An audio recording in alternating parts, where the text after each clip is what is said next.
الأسرة حصن وملاذ، والأسرة من أغلى النعم. التوافق الأسري. الحمد لله رب العالمين، والصلاة والسلام على أشرف الأنبياء وسيد المرسلين. المتأمل لسبب كثرة الخلافات الأسرية نجد أنها تعود إلى التربية التي تربى عليها الآباء والأمهات في بيوتهم، والتي كان يمارسها الوالدين. لذلك لا بد من تأهيل الأزواج نحو فهم ما يسمى بالتوافق الأسري، ونقصد بذلك عدة أمور منها. أولا، لا بد أن يفهم كل طرف الآخر وأن يتقبله، لأن كل إنسان لديه شخصيته المستقلة وبيئته التي عاش فيها، فلا بد أن يفهم كل طرف الآخر، وأن يكون هناك توافق في المكتسبات وفي الأمور التي يشتركون فيها.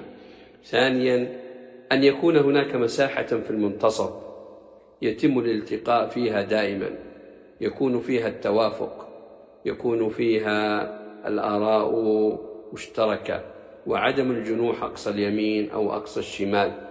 لذلك هذه المساحة هي التوافق الأسري بين الطرفين. ثالثا، أن يفهم أن الحياة الزوجية والأسرية تبنى على التنازلات والتغاضي والتقاربات، وإلا لن يكون هناك حياة هادئة.